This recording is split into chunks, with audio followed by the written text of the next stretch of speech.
తిరుమలలో భక్తులకు సేవలు అందిస్తున్న శ్రీవారి సేవకులు భగవద్భక్తులు అని TTD chairman Shri BR Naidu అన్నారు.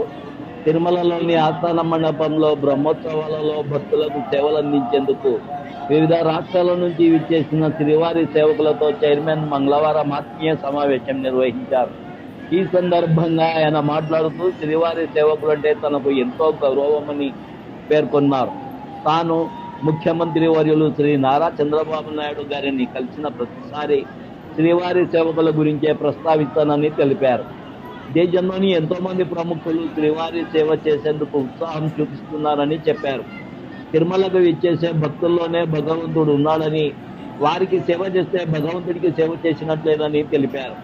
ముఖ్యమంత్రి వర్యుల ఆదేశాలతో శ్రీవారి సేవను మరింత బలోపేతం చేస్తామని అన్నారు.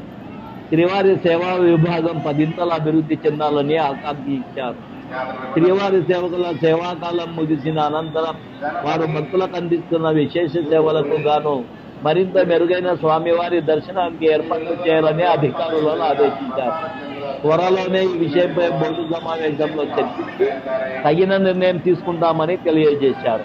టీటీడీ బోర్డు సభ్యులు నరేష్ కుమార్ మాట్లాడుతూ భక్తులకు సేవలను అందిస్తూ భగవంతుని కైంకర్యం చేస్తున్న శ్రీవారి సేవకులు ఎంతో అదృష్టవంతులని అన్నారు.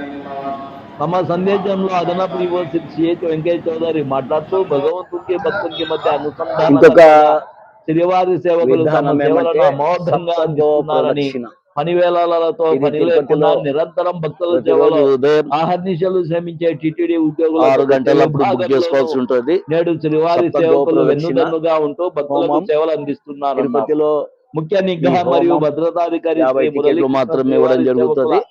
సేవల గణనీయమని కొనియాడారు. 1600 రూపాయలు డిఎఫ్ఓ శ్రీ ఫణికుమార్ భార్య భర్తలే రవి 1600 రూపాయలు దానికి చెల్లించి రోజుకు 50 మందికి మాత్రమే ఇవ్వడం జరుగుతుంది. కాబట్టి ఓం నమో సప్త గోప్రదక్షిణ